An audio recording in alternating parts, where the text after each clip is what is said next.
You've got $1 million saved for retirement, and Wall Street hopes you never notice one quiet number change.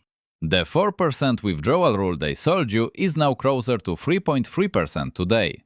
On $1 million, that gap is $17,000 a year. Gone. Here's the real thing. That's not a rounding error. That's a used car every single year, gone forever from your retirement. That's a mortgage payment. That's flying to see your grandkids versus staring at a screen wishing you could. The wildest part, almost every retirement calculator you've ever touched still runs on the old broken number. Let me explain, because the math changed, the world changed, and nobody bothered to send you the memo. Most people don't realize where the 4% rule even came from. It wasn't handed down from heaven. It came from one financial advisor, William Bengen, back in 1994, running numbers on a simple portfolio. 60% US stocks, 40% US bonds. And he asked one simple question about retirement survival. If a retiree pulled 4% year one, then adjusted for inflation, could they survive 30 full years? His answer, based on every rolling 30-year period in American history he could find, was yes. Barely. That was the whole study. That was the birth of the rule your advisor still parrots on Zoom. A few years later, 3 professors at Trinity University confirmed it using a much bigger, cleaner dataset. That's why you'll hear it called the Trinity Study. For 30 years, that rule became absolute gospel. Financial planners built entire careers on it. YouTube retirement gurus turned it into a repeated daily mantra. It even birthed the 25 times rule. Safely pull 4%, need 25 times annual spending to retire. $60,000 a year in expenses means $1.5 million. Clean, simple, bumper sticker retirement math. Here's the thing. Bengen studied a world that no longer exists. His data came from history's greatest bull run. His bonds paid 6, 7, sometimes 8% yields. Inflation was tamed. Retirees lived 25 years past 65. Tops. The rule was built for a specific climate. Then that climate changed and nobody bothered to update the umbrella. Fast forward to 2024. Morningstar, one of the most boring, buttoned-up research firms on the planet, weighed in. The revised number? Somewhere near 3.7% for a balanced portfolio over 30 years. Not 4. Even Bengen himself, the man who invented the rule, has gone back and forth over the years. He once floated 4.7%, arguing markets had cooperated. Then he pulled it back. The conditions collapsed. Why? 2 big reasons and one sneaky one. Reason number 1 is stock valuations. Meet a metric called CAPE, cyclically adjusted price to earnings. Fancy name, simple idea. How expensive stocks are versus a decade of earnings. The historical average sits in the mid-teens. Today, it's floating around 30, sometimes higher. That is not normal. Every serious study shows that retiring into a high CAPE environment lowers your future returns. Not maybe, statistically. Brutal math. Reason number 2, bonds. In the old world, when stocks got wobbly, bonds paid enough to cover the difference. That was the whole point of 60-40. Bonds were your airbag.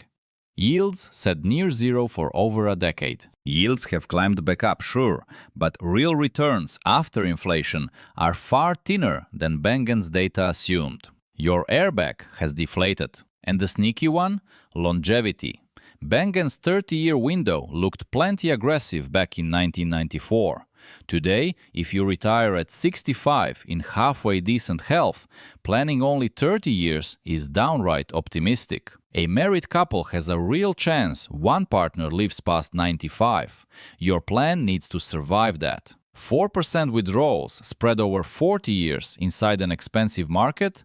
Failure rates start climbing shockingly fast. One overlooked variable quietly shrinks every single retirement. Let me introduce you to the villain of this story. It even has a name. Sequence of returns risk.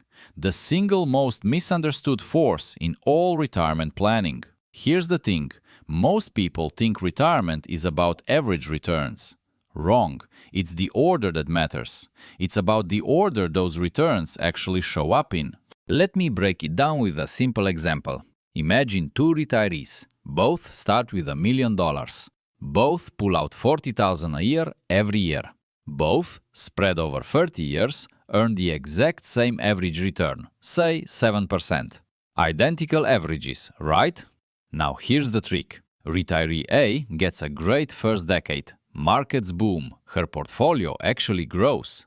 Retiree B gets a brutal first decade. Markets crash 30%, then take long years to slowly recover. And all the while, he keeps pulling out $40,000 every single year, no matter what happens. Same average return over 30 years. Same withdrawals. Retiree A dies with millions of dollars left over. Retiree B goes completely broke in his late 70s. Same math on paper, wildly different real outcomes. The truth is, the order of returns matters far more than the average. That's sequence risk. One sentence. Why does it hit so hard? Because selling shares when your portfolio is down 30% locks in the loss. You're eating your seed corn.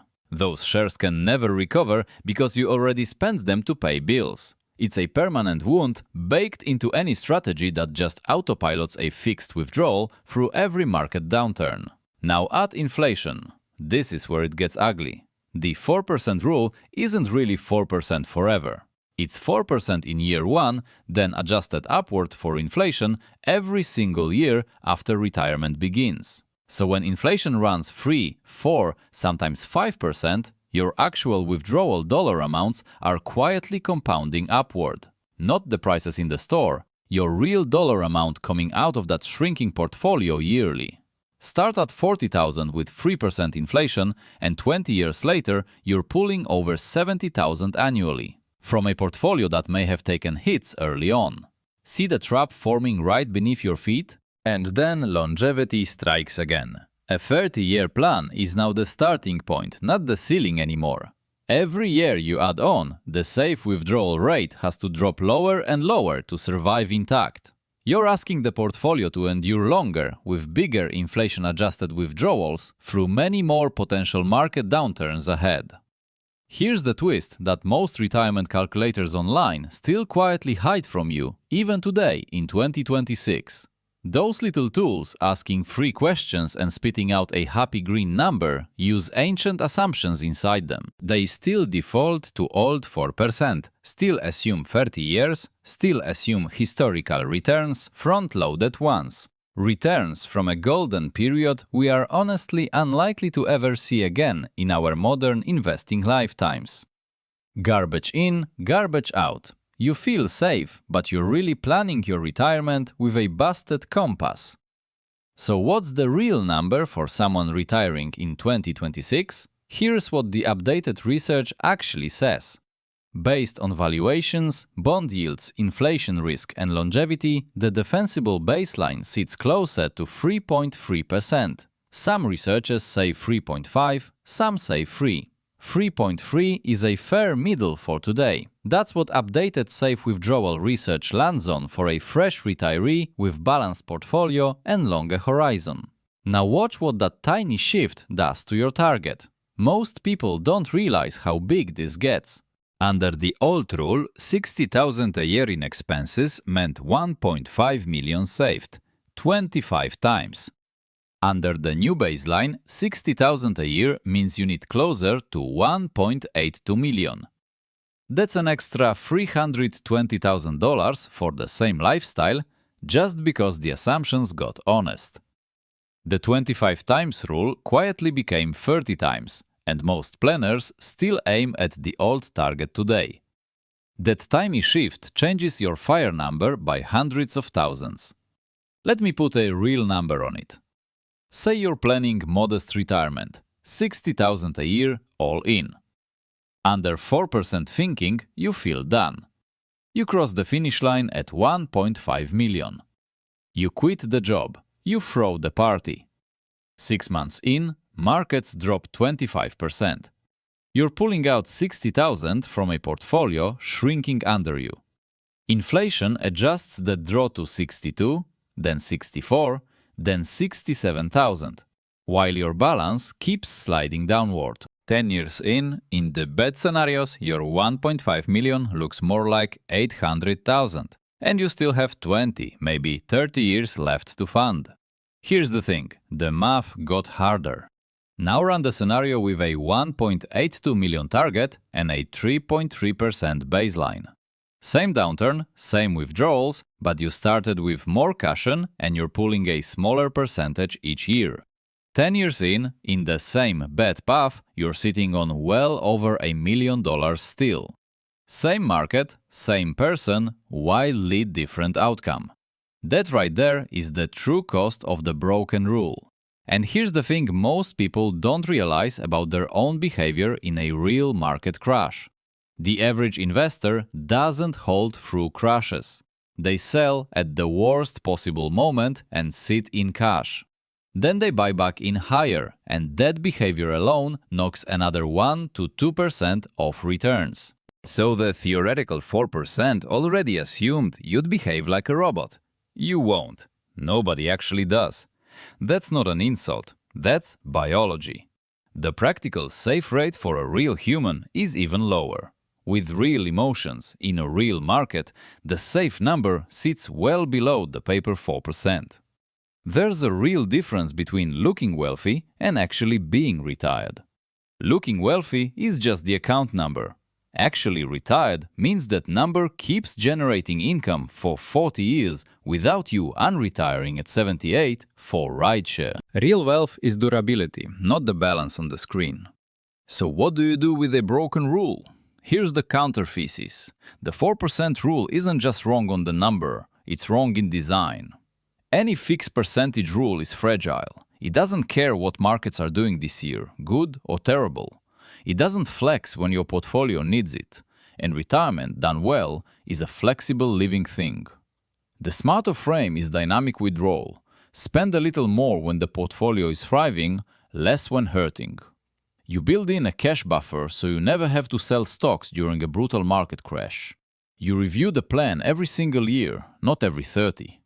Real wealth isn't a magic number on Post-it. It's a flexible living system that bends without breaking. And that's where newer retirement research is heading. Guardrails, buckets, ratcheting. These are fancy words for one simple idea.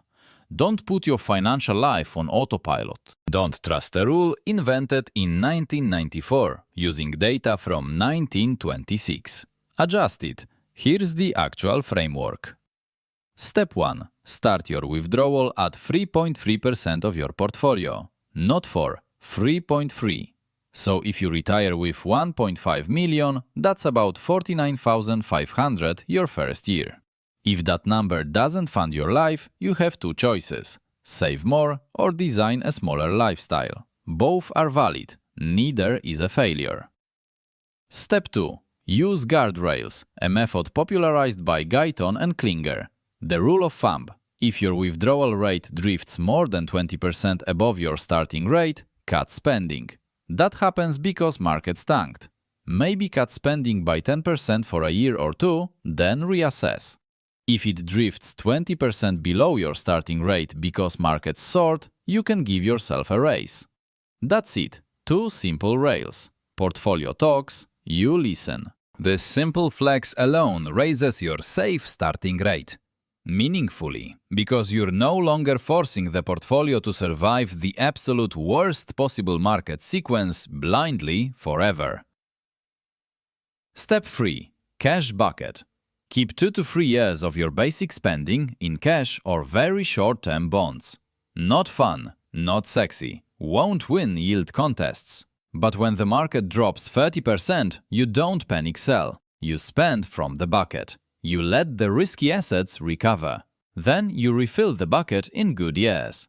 This one move breaks the sequence risk curse better than almost anything else out there. Simple, boring, wildly effective. Step 4. Annual review. Not autopilot. Once a year, sit down and look at the portfolio and spending. Look at your guardrails. Adjust. Retirement isn't a set-and-forget appliance. It's a garden. You have to tend it. 10 minutes a month, one real review a year. That's it. Step 5. Pad your retirement target now. Still in the accumulation phase, saving toward retirement? Build your plan around 30 times annual expenses, not 25. 60,000 a year? Aim for 1.8 million, not 1.5. Yes, it takes longer. It means saving more, working a little longer, or trimming the lifestyle target. But here's the alternative reality. You retire into the exact scenario where the old rule breaks, hoping the market cooperates for 40 years. Hope is not a plan. One more piece decides whether this whole framework actually survives real life. Behavior. All the math in the world dies the moment you panic and abandon your carefully built plan. Build the 3.3% baseline, guardrails and cash bucket, then panic sell everything in year 1? The plan didn't fail. You did. The most important asset in retirement isn't really the portfolio at all. It's the temperament to actually follow the framework when things get uncomfortable. That's the real edge here. Not the number, the discipline itself. Smarter money moves start with staying calm when everything screams sell. Now, this whole conversation opens up a bunch of other doors we didn't fully walk through today. The bucket strategy alone is worth its own video. How many buckets, refills, when to rebalance. Inflation deserves its own deep dive too, because it quietly resets your withdrawal number every single year. Most people underestimate inflation by half. It's one of the sneakiest forces working against you in finance. Zoom out with me for a second. This whole channel is about one thing: smarter money moves. Not tricks, not hype, not a ticker of the week. Just the boring, durable, actually works stuff nobody markets. The finance industry doesn't talk about it loudly because there's no product to sell you at the end. The 4% rule isn't broken because someone got greedy. It's broken because the world moved and it didn't. Your job as a smart saver is to move with the world. Retirement isn't a finish line, ever. It's an ongoing calibration. You'll adjust withdrawals, adjust spending, adjust assumptions. That's not a bug, that's the feature. People who retire well aren't the ones who found the magic number. They build a system that bends.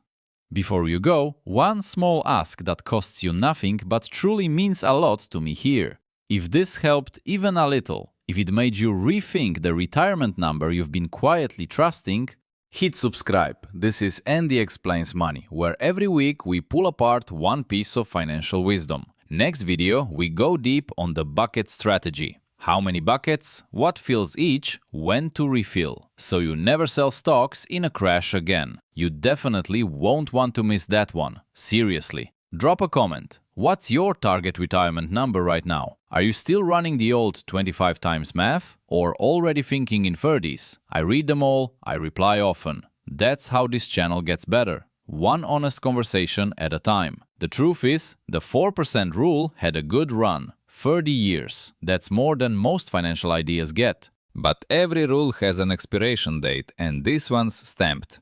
3.3 is the new starting line. Guardrails are your steering wheel, a cash bucket is your seatbelt, and the plan you actually review is the whole car. Build all four. You don't need perfect markets, you just need an honest one. Keep making smart